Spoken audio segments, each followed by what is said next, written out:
Senator Edwin Sifuna. Mr. Speaker, allow me to pass that opportunity to another senator. I had wanted to express some sentiments on the question that had been put forward by Senator Ojiendo. Senator Cheruiyot. Mr. Speaker, this is a curious matter that we still have IDPs in the country is something that piques my curiosity.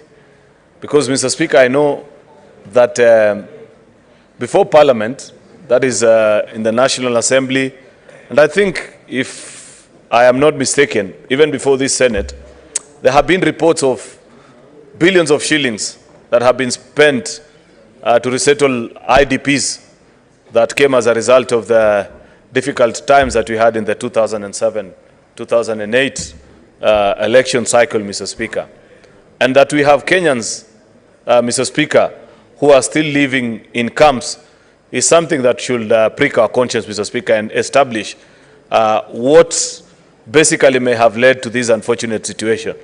Mr. Speaker, the committee, and I don't know which committee this matter will eventually be referred to, I believe, Mr. Speaker, their first point of call before even commencing work is Parliament Library, Mr. Speaker.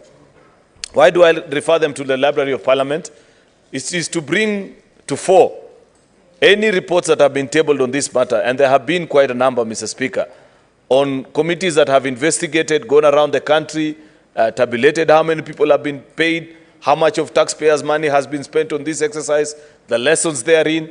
If there are people that haven't been catered for, Mr. Speaker, then we have to find ways of establishing how to sort them, Mr. Speaker, because they are Kenyans.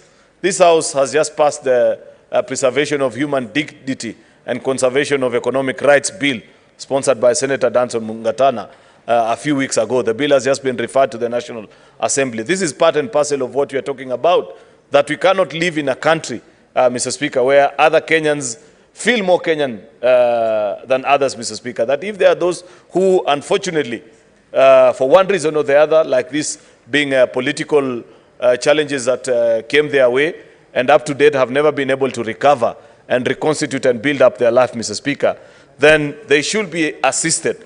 However, Mr. Speaker, having said that, I want to request that then this committee that will look into this matter, Mr. Speaker, does justice to the people of Kenya by ensuring that this is the final time that this matter shall ever arise in this House, Mr. Speaker, as such that it will involve going around and ensuring that they verify the claims that have been made, counter-check with government records that are available, Mr. Speaker, and send a lasting solution on this problem, Mr. Speaker, so that we do not have perhaps 10, 15 years down the line, Mr. Speaker, because I know how this kind of matters normally end eventually. It's a vicious cycle which is very difficult, Mr. Speaker, to conclude on. The minute you show up in a village sometimes, and you remember the tales, I remember watching Parliament. I think this must have been the 9th Parliament, the 2007 to 2013 Parliament.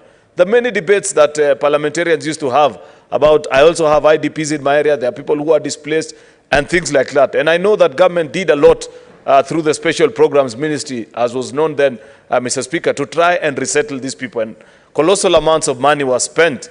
Therefore, Mr. Speaker, I hope that this shall mark the end of this exercise. I know the petition is specific to Nyandarua County, Mr. Speaker, but I hope that we can cover this across all the counties that we know of. Nyandarua, I know there are some in Nakuru. If you go to Narok, Mr. Speaker, you'll find IDPs as well, though many of them haven't been displaced actually by post-election violence, Mr. Speaker, but by government action. And you know this was one of the main points of departure between some of us and the previous administration because of what they did to the residents who live in Narok South, Mr. Speaker. Some of them are still in concentration camps. Therefore, Mr. Speaker, I do hope that this committee will effectively deal with this matter such that we shall never hear of it again. I congratulate and wish Senator Methu well as he pursues justice, but urge him not to pursue it for Nyandarua residents only, but for all displaced people in the country. For that is our duty as senators. We are senators in the Republic of Kenya. Thank you, Mr. Speaker. Senator Professor Tom Ojenda.